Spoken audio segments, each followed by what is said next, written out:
एक क्वेश्चन है,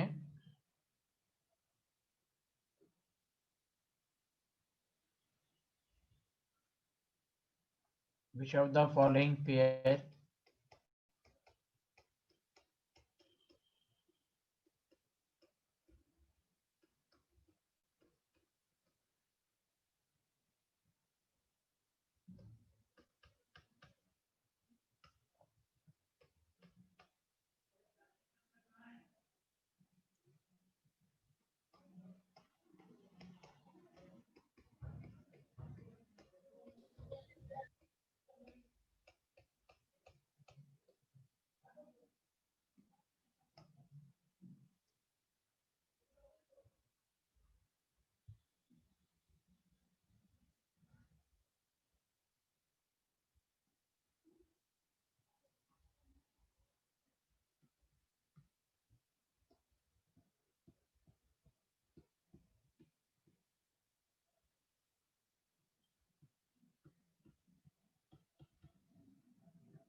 stable ionic compound के लिए क्या कंसेप्ट बताया था,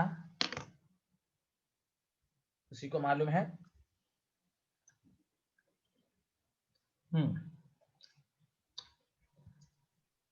लो आयनाइजेशन एनर्जी और हाई इलेक्ट्रॉन गेनिंग एनर्जी होता है कंपाउंड। हाँ बोलो, फिर से बोलो। Low ionization energy of cation and high electron gaining enthalpy of anion, और उसके अंदर लैटिस एनर्जी भी हाई होनी चाहिए सर। तो लैटिस एनर्जी चॉइस कर लो बिहारी, बी का लैटिस एनर्जी ज्यादा है, इस पर प्लस चार्ज है, तो फिर लैटिस एनर्जी हायर, जी more stable ionic compound will be formed. तो यही पूछ रहा था कि अप्रोच क्या लगाएंगे, तो सर बहुत सारी चीज है ना वहाँ पर, 3 बात थी तो अरे सर क्या क्या बातें हैं भाई। यहाँ पर आयन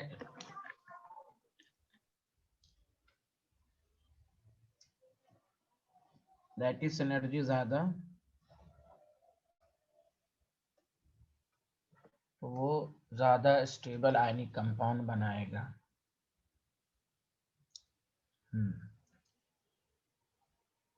और बोले,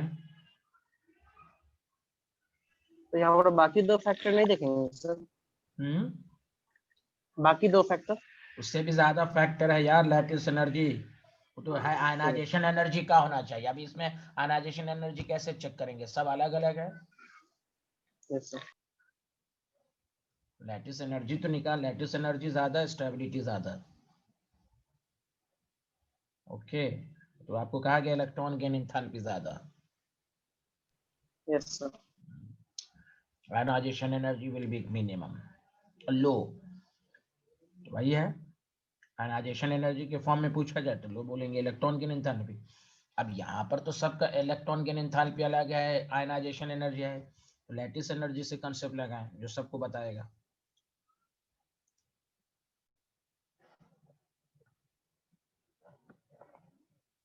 स्लेटर रूल सिलेबस में नहीं है, जेड इफेक्टिव निकालने का ये फॉर्मूला है। सिलेटर रूल हर जगह सही नहीं है, उसने कहा था पीरियोडिक टेबल में जेड इफेक्टिव बढ़ता है और ग्रुप में रिमेन्स कांस्टेंट रहता है, जबकि ग्रुप में भी बढ़ता है, समझा? इसलिए सिलेटर रूल जब सिलेबस में है ये नहीं तो तुम क्यों पूछते रहते हो, आज तक कभी सर पूछा क्या? क्वेश्चन बना रहे थे। अब था नहीं हम नहीं सर, पढ़ाया नहीं सर नहीं तो पढ़ाया। फिर 10-20 साल का यस पेपर देखो कहीं पर सिलेक्टर रूल आया क्वेश्चन, नहीं नीट सर। में, जी में, एडवांस में? अब लोग पढ़ाते हैं, पढ़ाने दें, हम तो उतना ही पढ़ाएंगे जितना सिलेबस में है। अब लोग मीडिया को दिखाने के लिए, अब बुक बनाओगे तो बुक में तो बहुत सारी आलतू फालतू चीजें सब दी रहती हैं। जी सिलेक्टर सर। रूल हर जगह एप्लीकेबल नहीं है, इसलिए तो कहा गया इफेक्टिव न्यूक्लियर चार्ज का कॉन्सेप्ट जो है उनके मुताबिक ग्रुप में रिमेन्स कांस्टेंट है, जबकि इफेक्टिव न्यूक्लियर चार्ज नीचे भी बढ़ता है, तेजी से नहीं बढ़ता है।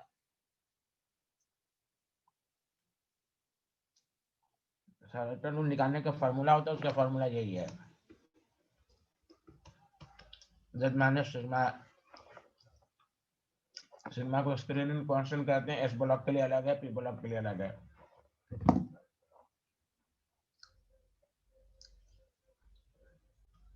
आज तक क्वेश्चन ना आया, ये है ही नहीं है सिलेबस में। अब कुछ लोग पढ़ाते हैं अपना, तो उससे हमें मतलब नहीं है। चलिए हाँ आगे बढ़े। चलिए क्वेश्चन नंबर 2 लिखे सारे लोग।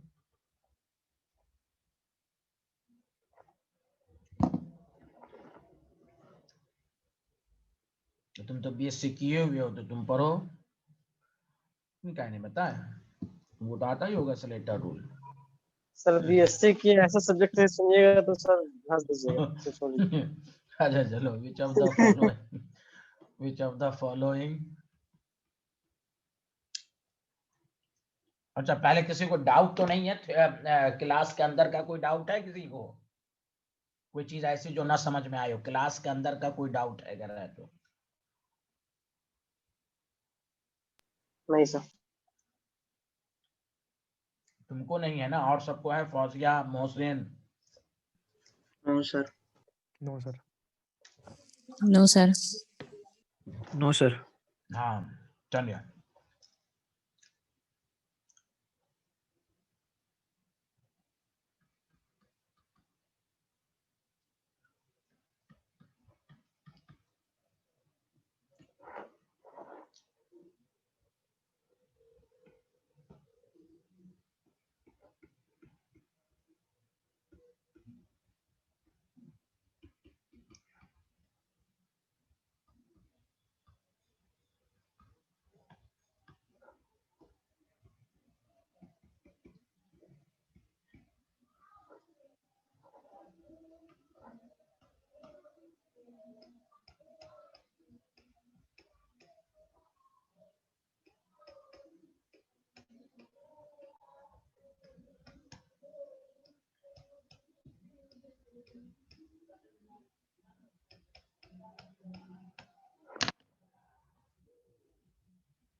चलिए बताइए सारे लोग।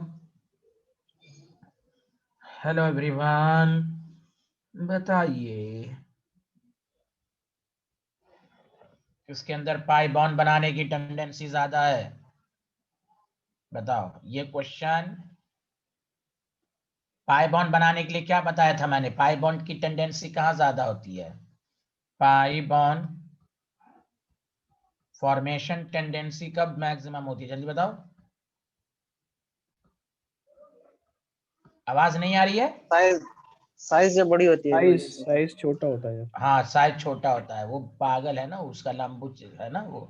व्हेन साइज बड़ा होगा तो कैसे lateral over size is small. और ये नोट्स में भी मैं करा चुका हूं, मैं जानबूझ के कराया था, खुदा की कसम मेरे दिल में था जुमा का दिन है कि तुम लोग गलत आंसर दोगे। ये क्लास के नोट्स में मैंने ऐसे दिया था क्वेश्चन, देखो किसी को याद होगा तो देख लो। देखो देखो देखो, पाई बॉन्ड का में एक क्वेश्चन होगा, मैंने यही कराया था ऐसे। ऑर्डर देखो, देखो नोट्स में बैलेंस बॉन्ड 3 के बाद वाले में नोट्स में देखो, यहाँ मैंने एंड करके दे दिया। This is the C D option. Size छोटा, लेफ्ट टू राइट जाते हैं तो पीरियड में साइज छोटा होता है। अरे बोले सब पाई बॉन्ड बनाता है, सब पाई बॉन्ड डबल बॉन्ड के साथ बनाता है। देखो नोट्स में ये क्वेश्चन होगा। अरे बोलना बोलना, क्यों बोलती बंद हो गई? ये सर है। यही पढ़ रहे हो तुम लोग। एक करा साइज बड़ा होना चाहिए।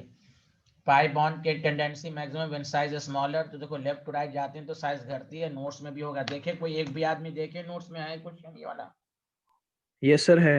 ये सर है। अरे तुम लोग पढ़ते नहीं हो, मैं तो जानबूझ के दिया, मुझे यकीन था। मैं दिल चीर के भी दिखाना होता तो मैं दिखा देता, मेरे दिल में था कि तू लोग गलत आंसर देगा, लेकिन यहाँ पर दिल चीर के दिखाना पॉसिबल ही नहीं, मैं मर जाऊंगा। इसलिए देख ले भाई तुम लोग क्या पढ़ते हो। लिख लिया, चलो स्क्रीनशॉट ले लिए, या लिखना चाहो लिख लो। आगे बढ़े, जल्दी बताओ। अरे हर्षित तुमको समझ में नहीं आया? आया सर। तो पाई बॉन्ड की टेंडेंसी का ऑर्डर, ये नीचे ऑर्डर भी लिख लो उसी में नीचे नोट्स में या स्क्रीन। ऐसे ये तो लिखा ही होगा नोट्स में, चलिए हटाइए। Question number 3।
यस,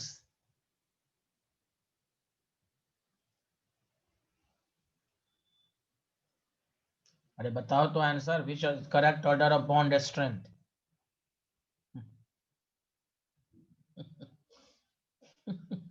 ये option is correct. Pi bond में हमें पाई बॉन्ड का ऑर्डर रहे तौहीद नबी गुंडा, पाई बॉन्ड का ऑर्डर है ये, शायद बताया होगा हमने। बोलो, यही ऑर्डर पाई बॉन्ड का स्ट्रेंथ लिखाया था मैंने। Yes sir. हाँ, सी लिखता है गधा। डी इसलिए पी से ज्यादा होता है कि इसके लोब्स नजदीक हैं, इसलिए जल्दी से ओवरलैप हो जाता है। तौहीद नबी भी एक जरा नहीं पढ़ता है भाई, नेतागिरी करता है भाई। हम्म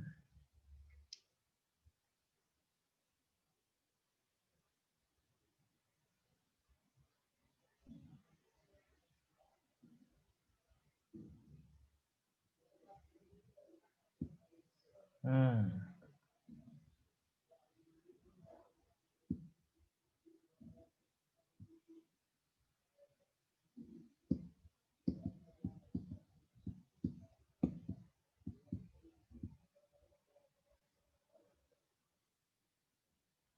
हाँ बोलो, सबको समझ में आया कि नहीं आया?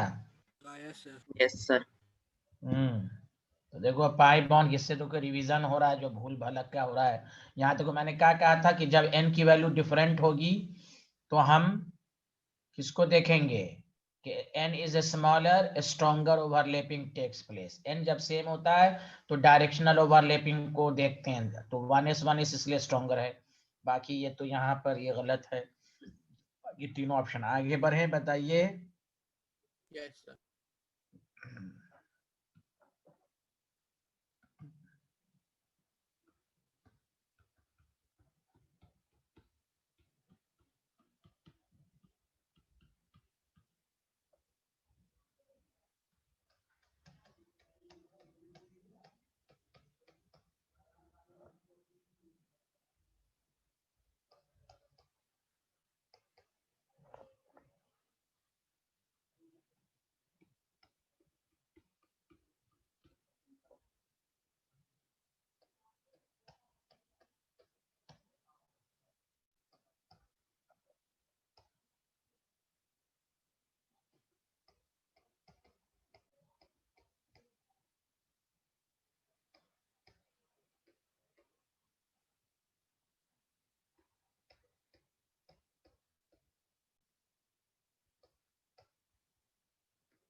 चलो विच डी ऑर्बिटल, इसमें जो कौन पाई बॉन्ड नहीं बना रहा है बताओ भाई।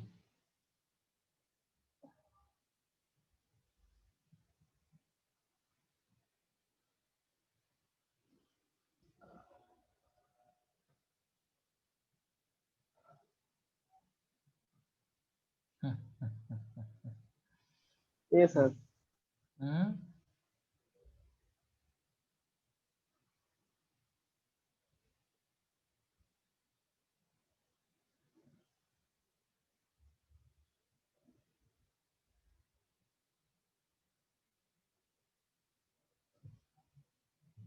अच्छा यहाँ पर एक मिनट यहाँ पर तुम ये लिख लो, ये तो पी एक्स लिख लो, P X and P x.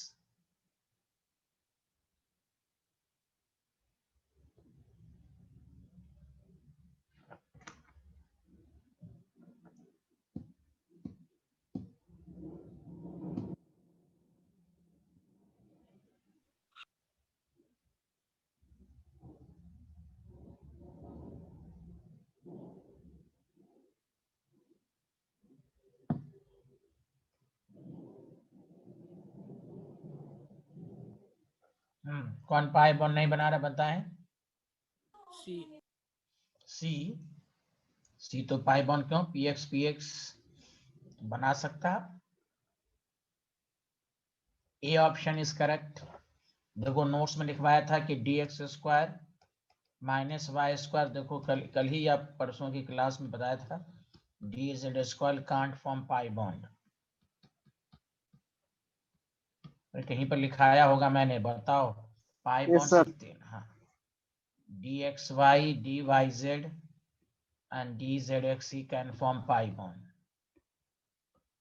Sorry dzx, अरे कहीं पर लिखाया होगा मैंने, कैन फॉर्म पाई बॉन्ड। ये जो पी पाई डी पाई बॉन्ड जो होता है वो बेसिकली यही होता है।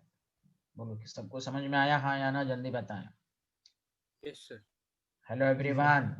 ये मेघना बहुत लेट से जागती हैं क्या?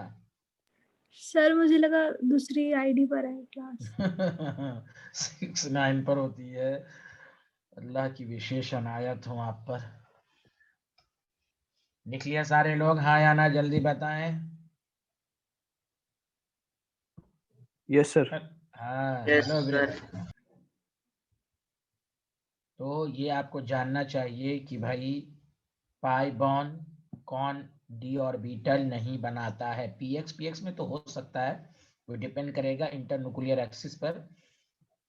अगर एक्स इंटरन्यूक्लियर होगा तो सिग्मा बनेगा, अदरवाइज पाई तो बनेगा ही। लेकिन यहाँ पर इंटरन्यूक्लियर नहीं तो लिखा हुआ ना कैन। Yes, sir. समझ गया। हाँ, इसलिए बना सकता है ये। ओके स्टूडेंट,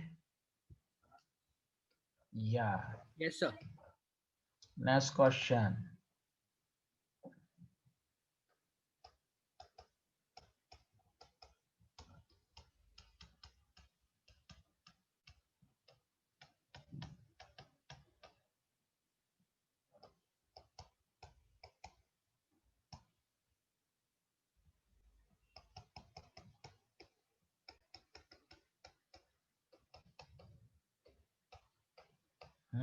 फटाफट इसका आंसर दीजिए प्लीज।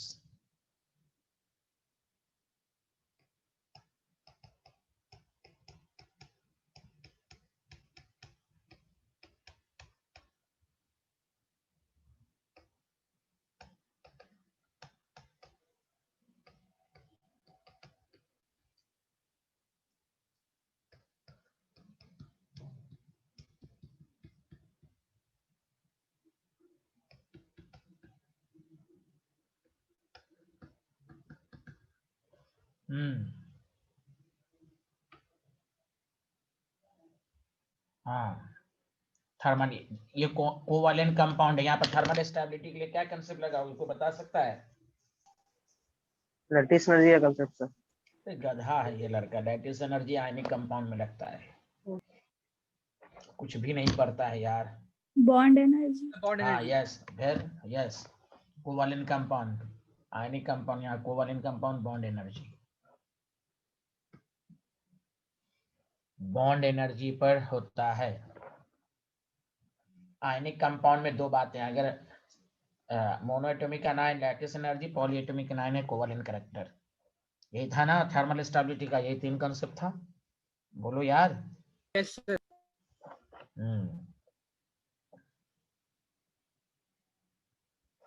चलो नेक्स्ट क्वेश्चन दो, which of the following has PP overlapping, इसमें पीपी ओवरलैपिंग हो रही है।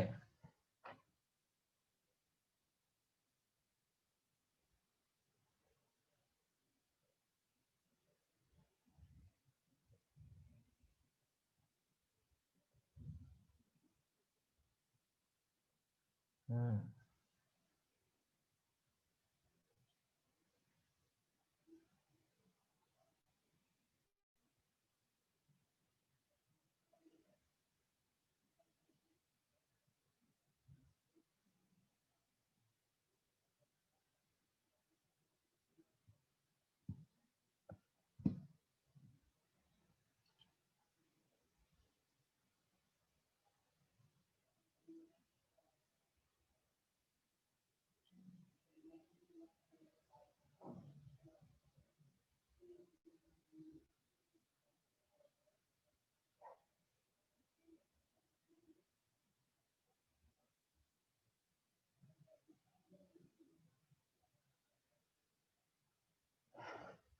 हम्म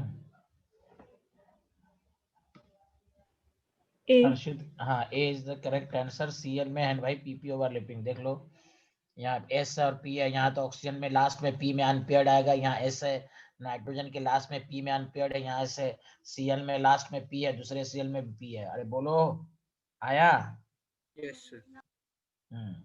बाकी तो भाई देखो हाइड्रोजन तो एस है, हाइड्रोजन एस है, हाइड्रोजन एस है, दूसरे का पी है, तो एस पी ओवरलैपिंग है, यहाँ तो सीएल में पीपी ओवरलैपिंग है।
इसमें बताना जिसमें ए ओ ए लिंकेज, जो मैंने आपको ट्रिक्स दिया था, ए ओ लिंकेज किसमें है।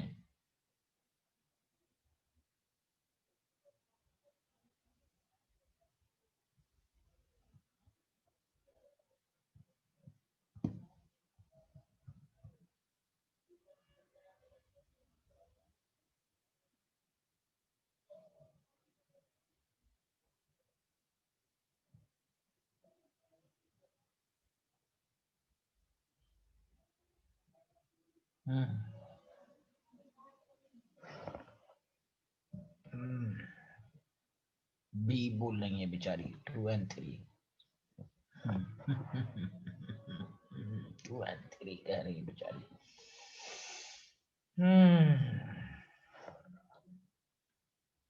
देखो S3O9 में याद है साइक्लिक स्ट्रक्चर होगा, याद है आपको? Yes. Yes, sir.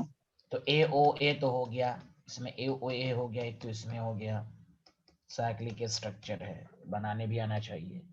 और दूसरा ये जो दिया है ना उन्होंने, ये वही दिया है, इसको तुम मिला के पढ़ोगे तो S3P3O9 है, साइक्लोट्राइमेटाफॉस्फोरिक एसिड। याद आया सबको? P3 और साइक्लोट्राइमेटाफॉस्फोरिक 12th के पी ब्लॉक में भी है, तो इसमें भी वही है, साइक्लिक स्ट्रक्चर होगा।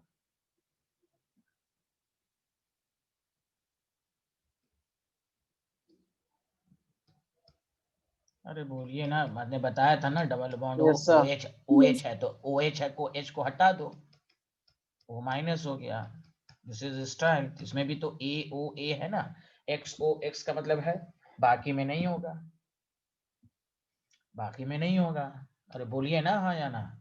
तो इसका आंसर Yes, 2 sir. and 4 हो रहा है।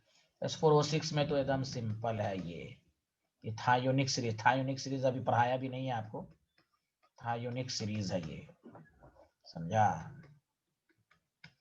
क्योंकि इसमें सल्फर मैक्सिमम क्या है, ये कोई कहेगा क्लोज चेन क्यों नहीं है, इसमें सल्फर मैक्सिमम ऑक्सीडेशन स्टेट में नहीं है, याद आया, ये भी तो लिखवाया था ना।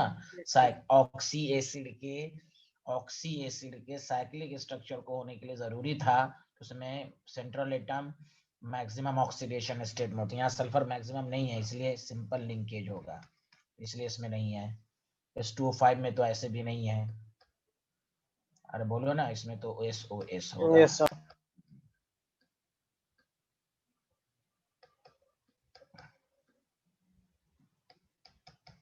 ये H2SO5 है। तो सल्फर में आपको क्या बताया था मैं, ऑक्सीडेशन स्टेट निकाल लो, मैक्सिमम से कम होगा तो AA लिंकेज होगा, मैक्सिमम से ज्यादा होगा तो परऑक्साइड लिंकेज होगा, मैक्सिमम के बराबर होगा तो AOA होगा। यही तो सिखाया था ना आपको। Yes, बोलिए sir. ना। Yes sir. हाँ, तो इसमें आंसर जो होगा वो होगा E। Did you understand everyone? तो यही सब के क्वेश्चन आते हैं, बहुत इंपॉर्टेंट है ये सब। आगे बढ़ें, किसी को कोई डाउट है इसमें जल्दी बोलिए। No sir. CH3PO3O9 है तो इसलिए सतर्क रहना है, H को हटा के बोला है। चलिए, क्या मैं आगे बढ़ूं? जी sir. Yes sir. Yes sir. अच्छा, इसी से रिलेटेड क्वेश्चन है।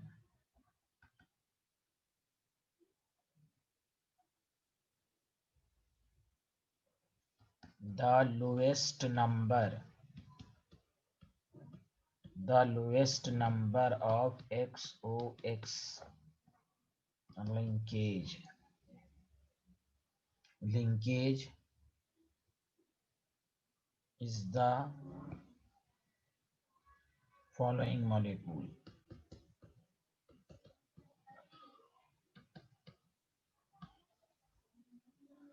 ये ऑप्शन है P3O9, वही है जो अभी मैंने बताया, P3O10 5-, C है S3O9, D है B3O6 3-। चलिए बनाइए। इसका स्ट्रक्चर ना बनाने आए, मैक्सिमम साइक्लिक स्ट्रक्चर उसी का कॉमन फैक्टर हो और मैक्सिमम ऑक्सीडेशन स्टेट में हो।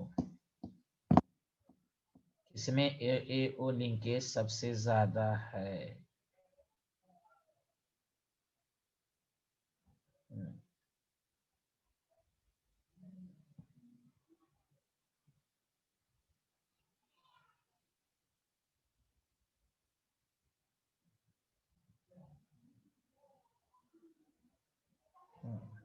इसमें कितना AO, इसमें POP लिंकेज कितना है बताइए? 3 है ना इसमें।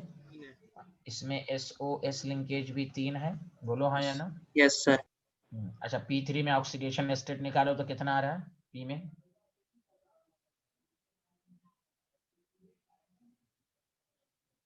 5 हम्म 5 5।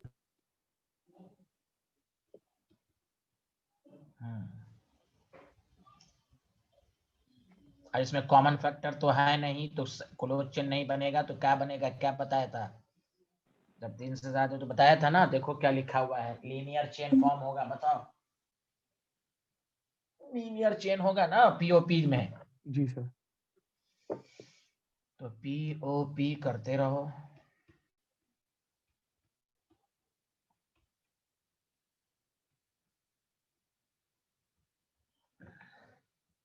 देखते हैं कैसे होता है।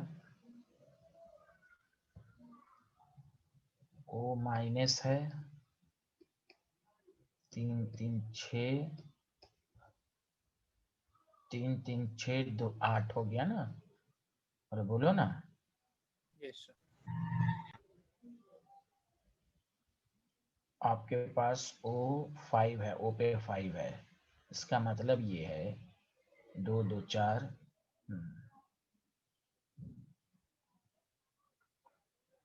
इसमें POP, इसमें भी P3O9 के स्ट्रक्चर में आपको जो स्ट्रक्चर बनेगा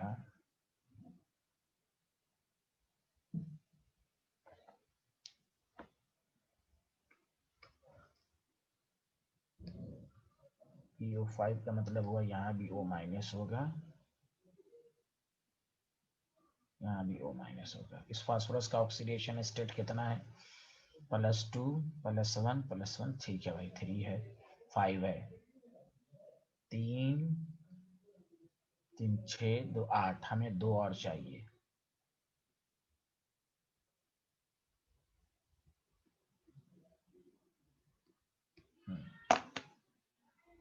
अब बताओ इसमें कितने हो गए ना सारे? वैलेंसी भी कंप्लीट हो गई सबकी, फास्फोरस की सबकी 5 भी हो गया। अरे बोलो ना, Yes, sir. सबका ऑक्सीडेशन स्टेट भी 5 हो गया, 5 ये भी हो गया। तो इसमें आपसे पूछा है कि किसमें SOX लिंकेज ज्यादा है? इसमें भी तो 2 ही है। अरे बोले POP। अब B2O6 में देखो कितना ऑक्सीडेशन स्टेट आ रहा है। एक ही है, हम्म, मतलब वो लिंकेज एक ही है। इसमें तो एक ही लिंकेज होगा, ज्यादा होगा भी तो। Yes, sir. हाँ, BOB भी हो जाएगा। तो सबसे ज्यादा तो A और D, C ही में है दोनों का आंसर। अरे बोले Yes, sir. Yes, common factor है नहीं। अच्छा 1 मिनट रुकिए, ये ऑक्सी एसिड भी तो नहीं है ना? 1 मिनट रुकिए। Yes, sir. हाँ, इसको ऐसे अगर बना के देखें, POP, 1 मिनट।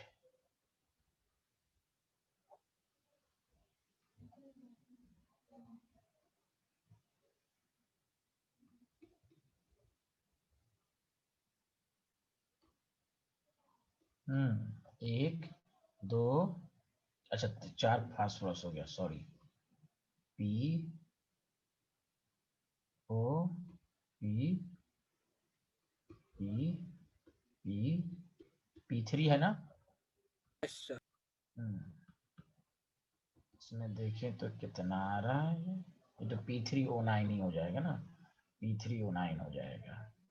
तो हाँ, इसमें देखते हैं कितना आ रहा है। ये P हो गया, 2 2 4 2 6 9 हो गया। और हमें कितना ऑक्सीडेशन स्टेट चाहिए? 5। तो इसमें साइक्लिक तो बन नहीं रहा है।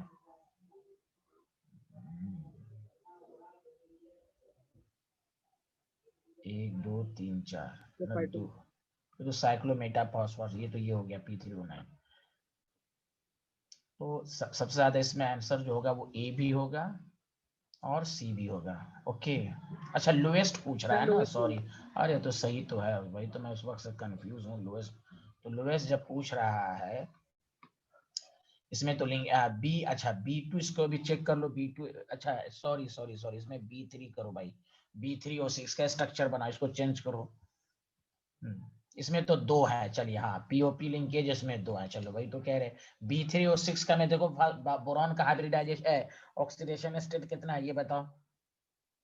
+3. +3 मैक्सिमम है नहीं।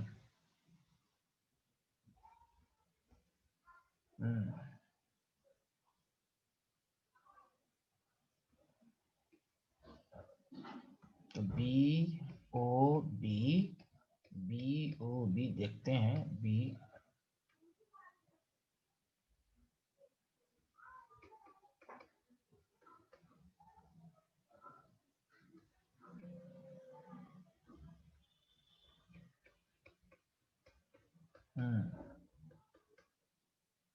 इसमें नहीं हो पाएगा ये, इसमें 5 बॉन्ड नहीं बना पाएगा। तो इसका मतलब सीधा सीधा लिंकेज जो होगा BOB है। अब देखो O6 है, इसका मतलब B 3 बॉन्ड बनाएगा। तो B जब 3 बॉन्ड बनाएगा तो B पर कितने चार्ज हैं? 3- है। तो तीनों B पर 3- दे दो। कहाँ चला गया? 3 माइनस 3 माइनस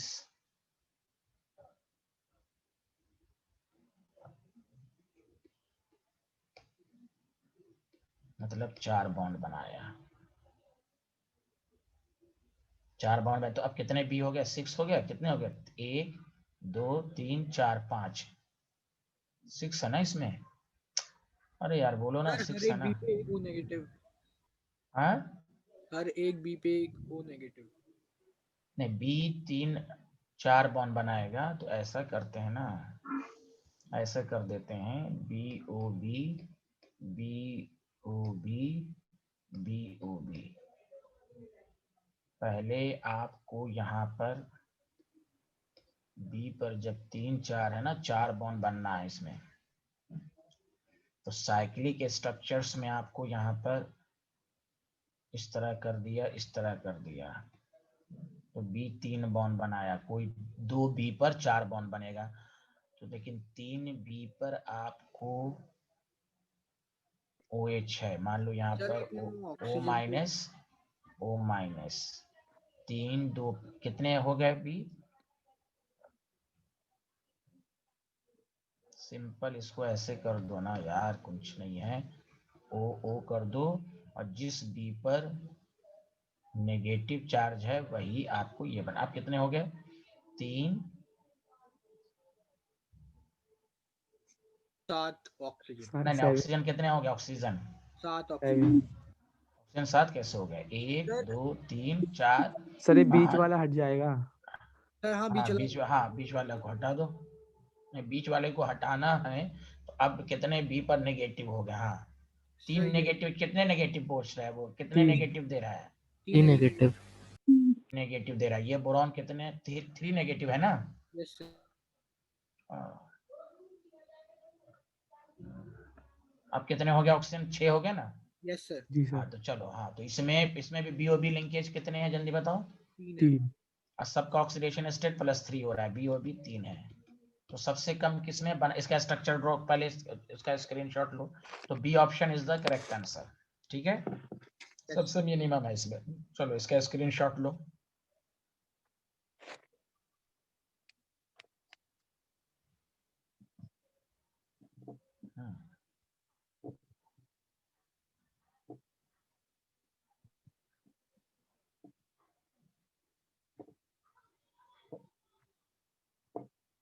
ले लिया? Yes sir. सर इसका ले लीजिए। हो गया। यस। चलिए अब आइए,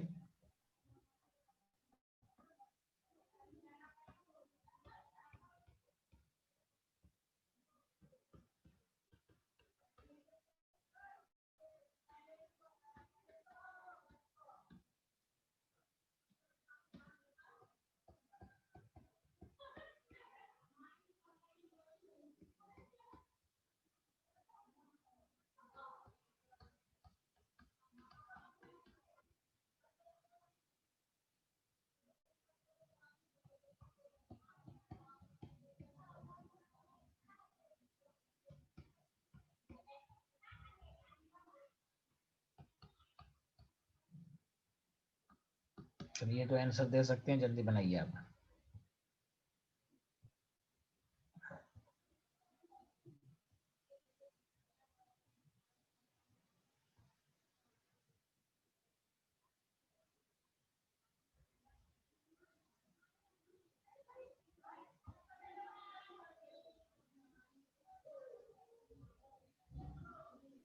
ए। पीओपी लिंकेज बताना, P4O10।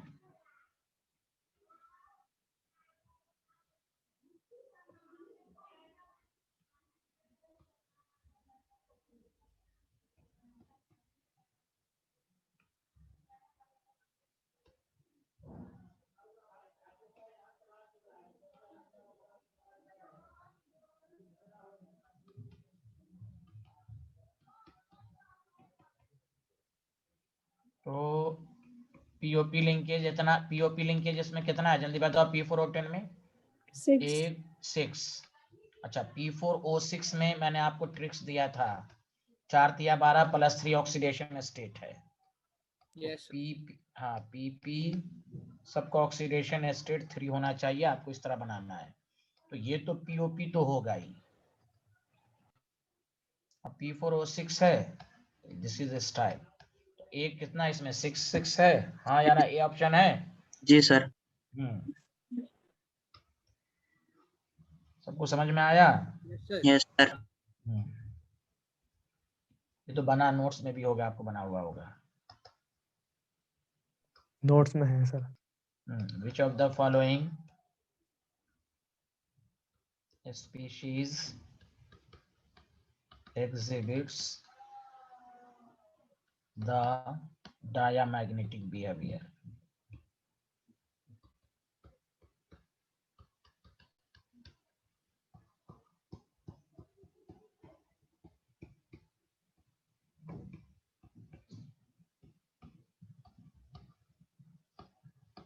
डायामैग्नेटिक बिहेवियर बताना है।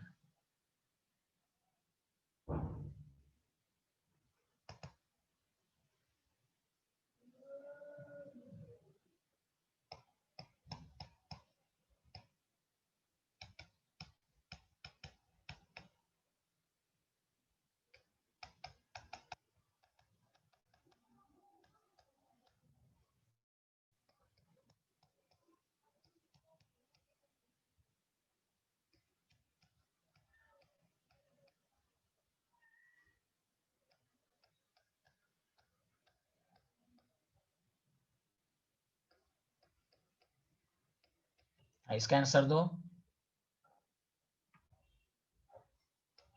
हाँ, डायामैग्नेटिक कौन है, जल्दी बताओ। 16 2 18 डाया है।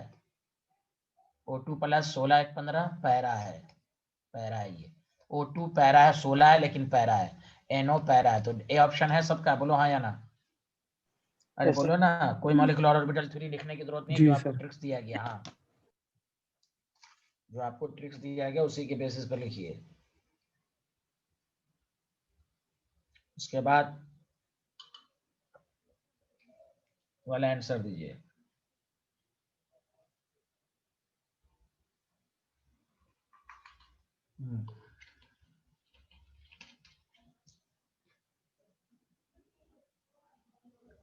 हेलो।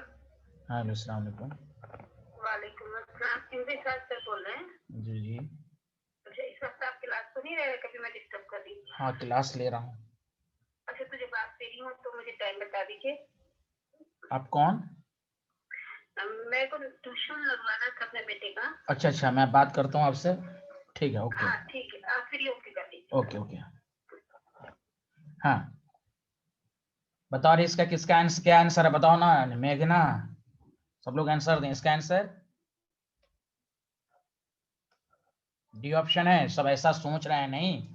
N2 14, ये तो 16 dia para, para dia, para dia, NO2 दोनों। NO2 कैसे समझे, मैंने कहा था ना, पी ब्लॉक में पॉलीएटॉमिक होगा तो इलेक्ट्रॉन ऑड नंबर में पैरा होगा, याद है?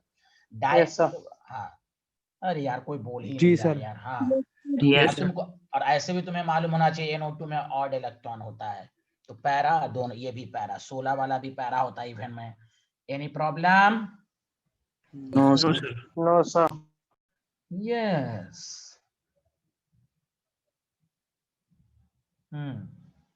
अच्छा, ये क्वेश्चन का आंसर तो बहुत अच्छा है ये।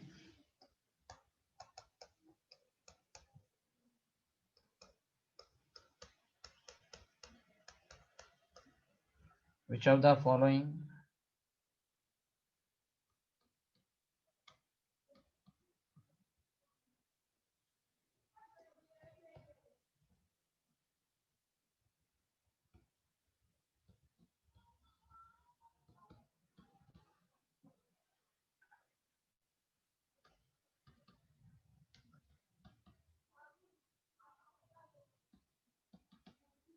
SP mixing is operative,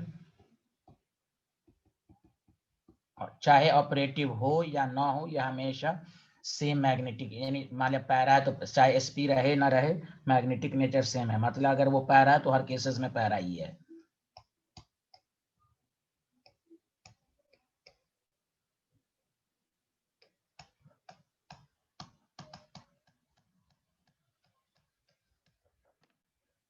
which of the same magnet, जल्दी बताएं। हेलो एवरीवन,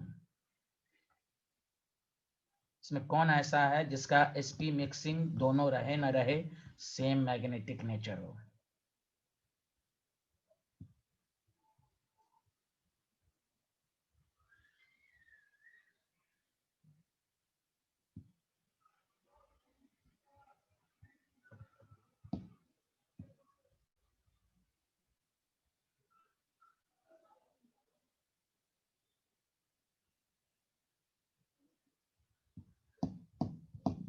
याद है C2 का चेंज हो जाता है, याद आया? C2 का ऐसे Yes, डाया sir. होता है, अरे C2 का ऐसे डाया होता है sp मिक्सिंग जब कंसीडर करते हैं तो, और जब कंसीडर नहीं करते हैं तो ये पैरा हो जाता है। याद आया किसी को? अरे बोलो ना, इस क्वेश्चन करें, यहाँ पर कह रहा हमेशा, तो जी, सर। कौन होगा? जल्दी बताओ answer. All of the above. All of the above. O2 sir. अरे ऑल ऑफ, क्वेश्चन इंग्लिश समझो यार। कह रहा है sp मिक्सिंग रहे, ऑल ऑफ द कैसे Ca2 तो का चेंज हो जाता है, sp मिक्सिंग होती है तो ये क्या कहते हैं इसको, डायर रहता है, sp मिक्सिंग ऑपरेटिव नहीं होता तो पैरा हो जाता है। तो यहाँ कह रहा है सेम मैग्नेटिक नेचर होना चाहिए whether sp mixing is operative और नॉट।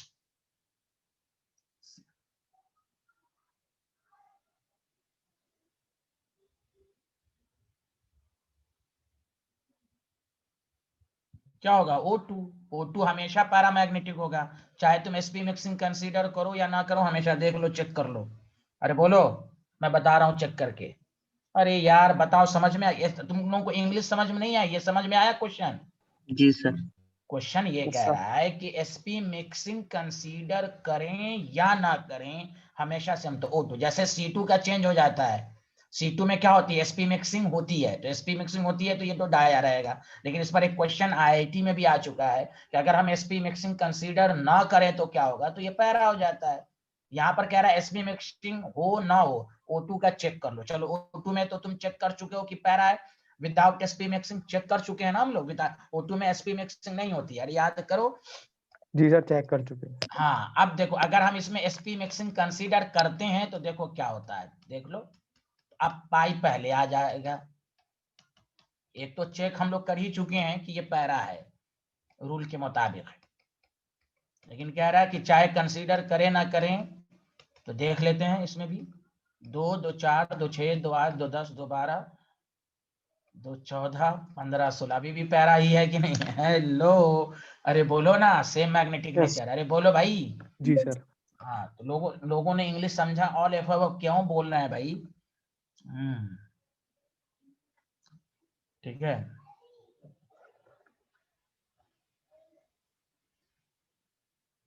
अस्सलाम वालेकुम।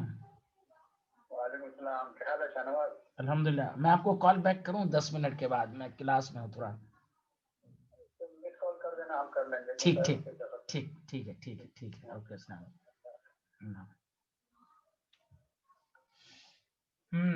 सबको समझ में आया कि नहीं? जल्दी बताएं। Yes sir. Yes sir.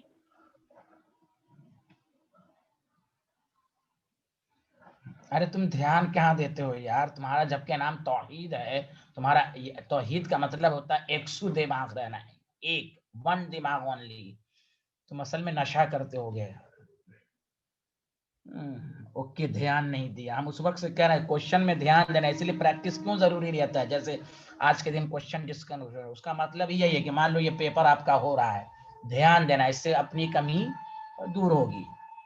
Question बहुत सारे लोग जानते रहते हैं, लेकिन यही थोड़ा मिस में ये हो जाता है। इसलिए कंपटीशन में नॉलेज के साथ साथ आपका प्रेजेंस ऑफ माइंड होना बहुत बहुत जरूरी है, वरना आप जान लें क्या क्या हो सकता है। अरे बोलिए ना, सही नहीं कह रहा मैं? जी सर, हाँ, बिल्कुल। जानना भी है, वो तो है ही है, साथ में यही सब प्रैक्टिस से आपका जो भी कमियां है कि हाँ सर ये नहीं समझ में आया, आता था लेकिन थोड़ा सा ध्यान न देने की वजह से गलत हो गया। Okay student. अच्छा, एक स्टूडेंट का मैं भूल जाऊंगा, डाउट है, बेचारी मुझ पर इल्जाम लगा देंगी। और एक स्टूडेंट बहुत ही तेज स्टूडेंट हैं, उनका डाउट एक आया था बहुत पहले, पिछले क्या नाम है इनका, मैं नाम भूल रहा हूँ शायद। एम से नाम है, और एम से तो नाम बहुत सारे हैं। चलिए एक क्वेश्चन है ऐसे, ये पीरियोडिक टेबल में एक आध दो क्वेश्चन मैं करा चुका हूँ इस पर, लेकिन उनको ये क्वेश्चन नहीं समझ में आया। चलिए क्वेश्चन सारे लोग इसी में लिख लीजिए, कोई बात नहीं है, क्योंकि क्वेश्चन डिस्कशन है। और एक आध इस तरह का क्वेश्चन आपको कराया गया था। देखिए कैलकुलेट था, मैं करवा देता हूँ वरना फिर शिकायत होगी कि मैं क्वेश्चन भेजा आपने डाउट नहीं बताया। Calculate the percentage. जिनका ये क्वेश्चन होगा वो मुझे टाइप करके बता देंगे, हाँ सर क्वेश्चन सही है। Percentage of Mg plus and Mg2 plus if 2.4 gram of Mg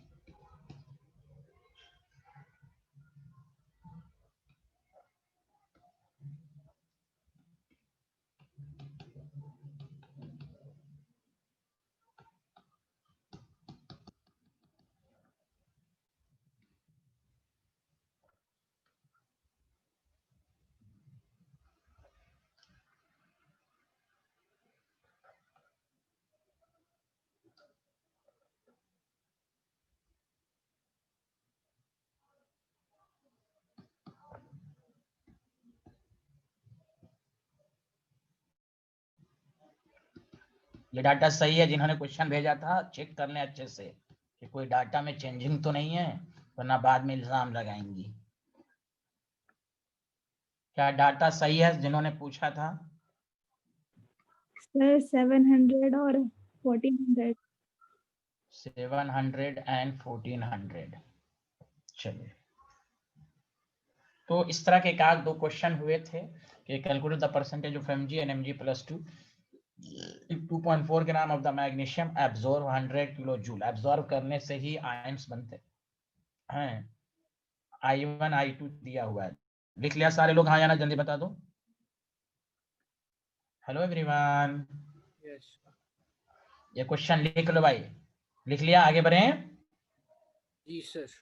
तो देखो इसमें दो आयनाइजेशन एनर्जी है, तो दो इक्वेशन लिखो, Mg प्लस एंड E, और यहाँ इसकी IE1 जो है आपको दी हुई है 700 किलो जूल पर मोल, और Mg प्लस 1 से Mg प्लस 2 हो गया, प्लस E है IE2 है 1400 किलो जूल पर मोल। इसमें बस मोल में कन्वर्ट करो, पहला दिया हुआ है 2.4 ग्राम ऑफ Mg, तो यहाँ से नंबर ऑफ मोल्स जो आ गया, बताओ Mg का मोल्स जो आ गया given mass by molar mass 0.1 मोल हो गया, बोलो हाँ या ना? Yes sir. तो फर्स्ट आयनाइजेशन 1 मोल के लिए इतना है, तो 0.1 मोल के लिए क्या होगा, इससे मल्टीप्लाइड कर देंगे। अरे बोलो। हेलो एवरीवन, फॉर 1 मोल, अरे मेघना को समझ में आ रहा है? जल्दी बताएं। Yes, 1 sir. मोल के लिए IE1 कितना है 700, तो फॉर 0.1 मोल ऑफ Mg के लिए IE1 कितना हो जाएगा 700 इंटू 0.1 कितना हो जाएगा 70 kilo joule. Did you understand? Yes sir. पहले यहाँ तक पहला स्टेप सबको समझ में आ गया? बताइए। Yes sir. हाँ, अब आपको टोटल कितनी एनर्जी देनी पड़ी इसको, पूरे सिस्टम को 100 जूल। तो आप खुद सोचो,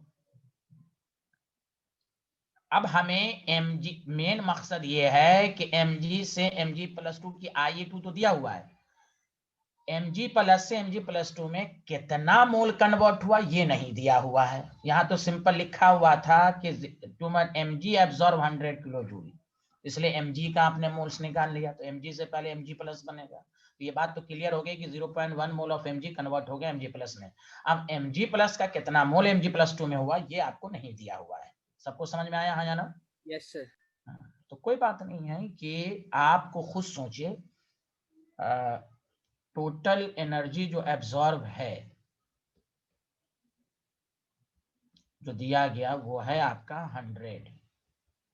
तो mg को mg+1 में कन्वर्ट करने में आपको 70 जूल लगा, तो mg+ को mg2+ में कितना जूल लगेगा जल्दी बताओ? 30। अरे बोलो, Yes. अरे मेघना बोलिए ना, mg+2 कन्वर्ट होने में कितना जूल कितना लगा बताइए? इसमें पहले बताइए, इसमें ऐसे समझाता हूं मैं आपको कि इसकी IE2 जो है वो कितनी दी हुई है 1 मोल के लिए आपको दी है 400। तो देखिए फॉर 1 मोल ऑफ Mg+1 को कन्वर्ट होने के लिए इसका जो आयनाइजेशन एनर्जी दिया हुआ है वो है 1400। तो इसीलिए कितने मोल के लिए, तो ये कितने मोल के ये आपको मालूम नहीं है तो यहां से निकाल लीजिए 100 - 70 30। तो 30 तो मोल यहां पर आपको निकल जाएगा कि 1 मोल के लिए इतना हो गया, या इसको उल्टा मैं कर देता हूं, मोल निकालना है ना तो उल्टा कर देना पड़ेगा, उल्टा मोल निकालना है तो उल्टा करना पड़ेगा। 1400 किलो जूल रिक्वायर्ड के लिए 1 मोल चाहिए, तो 1 किलो जूल के लिए 1/1400 चाहिए, इसलिए 30 किलो जूल के लिए कितना मोल चाहिए? तो 1/14 × 30। बोलो हाँ या ना जल्दी बताओ। तो ये मोल आ गया Mg+1 से Mg+2 में कितना कन्वर्ट होगा, ये आपको सबको समझ में आ गया? तो ये इतना मोल आएगा कि नहीं, जल्दी बोलिए हाँ या ना। Yes sir. Yes sir. तो ये कितना आएगा बताइए, तो सॉल्व कीजिए कोई। तो ये आपको सॉल्व करके आएगा 30 / 1400, तो 0.02 आ रहा है, 0.02 इतना मोल। तो यही हमें नहीं कहा, मतलब ये हुआ, जानते हैं आप 0.02 मोल ही Mg+2 में कन्वर्ट हुआ, ये मतलब हुआ। तो बस अब निकाल लीजिए, अब कितना परसेंटेज चेंज हुआ तो उसको निकाल लीजिए। सर ये 30 किलो जूल कहाँ से आया? यहाँ से, यहाँ देखो ना रे बिहारी, 100 दिया था, 70 यहाँ आया, तो बाकी जो बचा वो Mg+ को Mg+2 में कन्वर्ट करने में लग गया होगा। अरे बोलो ना। यस समझ गया। हाँ, टोटल एनर्जी 120 एब्जॉर्ब किया, तो Mg+ को Mg में जाने के लिए 70 किलो जूल लगा, तो रिमेनिंग जो होगा वो Mg+ को Mg+2 में होगा। तो कितना परसेंटेज है, तो परसेंटेज ऑफ Mg+2 निकाल लो, कितना निकालोगे जल्दी बताओ? 0.02 / 0.01 × 100। तो मेघना बताइए, इसका 20% है तो Mg+1 का कितना होगा? 80%। और बोलिए हाँ या ना। हेलो एवरीवन, तो आप सबको समझ में आया? मेघना क्या आंसर है आपका? आंसर बताएं। सर ये पहले बताएं, ये वाला स्लाइड लिख लिया आप लोगों ने? सबको समझ में आया?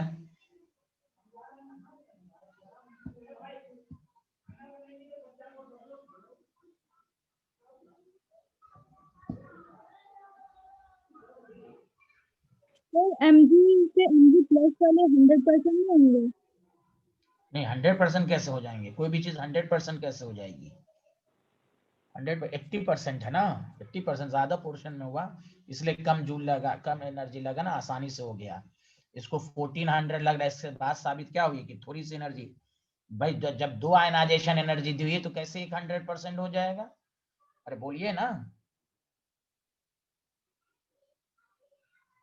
आपको मालूम भी है सेकंड आयनाइजेशन एनर्जी ज्यादा होती है, ज्यादा होने का मतलब हुआ कि कम पोर्शन कन्वर्ट होगा, इसलिए देखिए 20% आया वो। अरे बोलिए ना सर कोई भी। हाँ क्या पूछ रहे हैं, फिर से पूछे। हाँ क्या बोल रहे, बोलिए। Mg से Mg+ बना, हाँ क्या बोल, हाँ हाँ तो वो 0.1 मोल पूरा बनेगा, तभी तो Mg+2 बनेगा। हाँ क्या कह रही हैं? हाँ 0.1 मोल है, 0.1 मोल बना। अब क्या कहना चाहिए? 100% होना चाहिए। ये कैसे 100% हो जाएगा? यहाँ पर 1 मोल में Mg एनर्जी रिक्वायर्ड जो वो है ना, कि यहाँ देखिए 1 मोल के लिए इतना रिक्वायरमेंट, तो 0.1 मोल के लिए कितना रिक्वायरमेंट होगा? 70 किलो जूल। ठीक है, और पूरा एनर्जी कितना दिया हुआ है? 120 जूल एब्जॉर्ब किया, यहाँ से यहाँ तक आने में 120 जूल उसने लिखा हुआ एब्जॉर्व किया, तो mg से mg प्लस आने में उसने 170 जूल हुआ, तो रिमेनिंग एनर्जी को कन्वर्ट करने में किस लगेगा, mg से mg प्लस 1 से mg plus 2। Okay okay sir. ये दिया हुआ, तो इसलिए तो है कि डाटा मेन जो परसेंटेज होगा, ये बात सही है आपका, 100% तो नहीं हो सकता, ज्यादा पोर्शन है। देखिए 80% तो भी बहुत ज्यादा हो गया ना, तो बस थोड़ा सा रिमेनिंग जो होगा वो mg प्लस 2 को कन्वर्ट करने में लग जाएगा। आगे बढ़े, बताइए लोग, स्क्रीनशॉट ले लिया था? अरे बोलिए ना। Yes sir. Yes sir. हाँ